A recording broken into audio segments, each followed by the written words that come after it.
culture capital, the first north of the Arctic Circle, we were told yesterday, where Charlotte Nyheim is leading the youth part of the culture capital. So, Charlotte, how do you understand and meet the Northern youth situation? The floor is yours.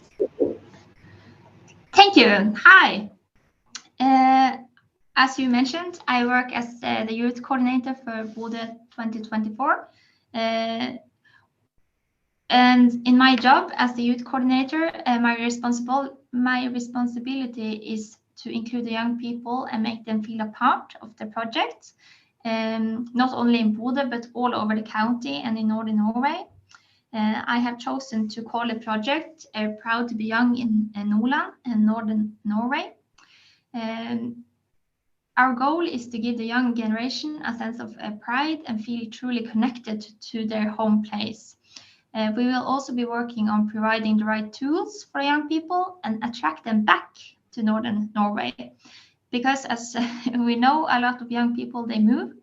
And we see that they move to get an education. And after they have finished the education, they never come back. Why is that? What are we missing? And what are the criteria to make it happen that they want to come back? This is a key focus area in my project. And it is also a project that I will challenge the young people to figure out with me. Sveining, do you want me to elaborate more, or? I can. Thank you. I can put in some issues you could comment on. Because one is a logical continuation of what you said.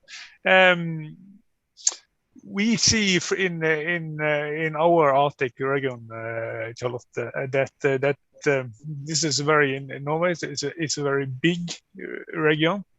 But there are only three cities that are growing there, and that is your city, it's my city, and it's Tromsø. And you said that we are worrying about the people taking education, moving out, and don't come back. But they come back to these three cities. What do we see a type of very very dramatic centralization? What is your opinion about that in this region? Yes, as I said, my responsibility is not only my hometown of Bodø, as you call it, a big city. I will work hard to make sure that all the young voices are heard, no matter where they are from, and everyone is equally as important. And this is very important to me as well, as in the AHA project, as you all have heard of the band AHA.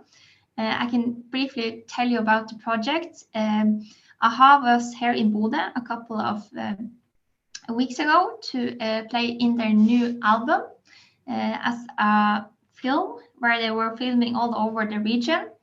And I was responsible for the youth involvement in the project and the organization around it. There were as many as 10 young people who were so lucky that they got to be a part of the production. And they were production assistants, sound and light technicians, filmmakers, photographers, and much more with the production in AHA. These young people are left with an enormous amount of valuable skills and a memory for life. This project makes very clear what Bodø 2024 and the Youth Project stand for: capacity building, skills development, and sustainability. The young people can use this experience for so much more in life ahead, and they have connected friends to a large network, and they teach this competence also to other young people to the whole region. My point here is that I did not bring young people only from the big cities. I went out to the small places and the districts and headhunted young people into the project so that they can take home their valuable competence and experience to their hometown.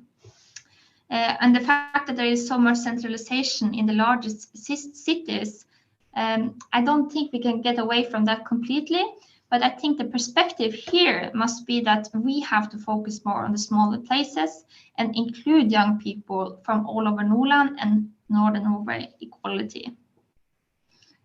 Yes, I find it very interesting that you also mentioned in your introduction that people from more remote communities in your Arctic regions are lacking pride of living in Arctic communities, particularly if they have taken higher education. You are grown up in Bodø and you're living in Bodø, but what are these people telling you about why are they lacking pride of living in smaller communities in Northern Norway? Why young people in the districts are proud to be? What were your question? Yes, I wonder. You said that people in districts, we call her, are not proud of living in these communities when they're young, and I wonder. You have been grown up and living in one of the growing cities in Norway. You are heading a modern project, and I just wonder what is this youngsters telling you about their missing pride? Okay, yeah. Why they are not proud to be from Northern Norway? Yes, and from small communities in Northern Norway.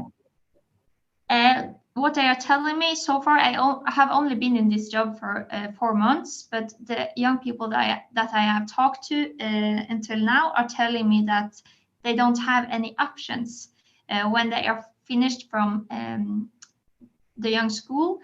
They don't have anything to do on their free time. If you don't go to football or play in a band or normally activities that are organized, they don't have any offers for them who wants to paint, to be an artist, to learn how to take good photographs, to be a technician, to work on bigger productions. The young people that want to work on things that offers that are not very established in smaller places, they therefore move to bigger cities to learn and develop in their skills. So that's one of my main focus, that we have to figure out what are they missing, what do they want, and can we make this happen for them. They go to bigger places and they are missing what they need in their home place to develop.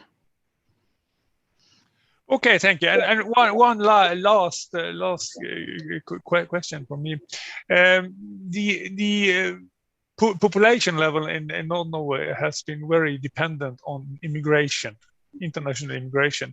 Now we see that this has stopped up, and the group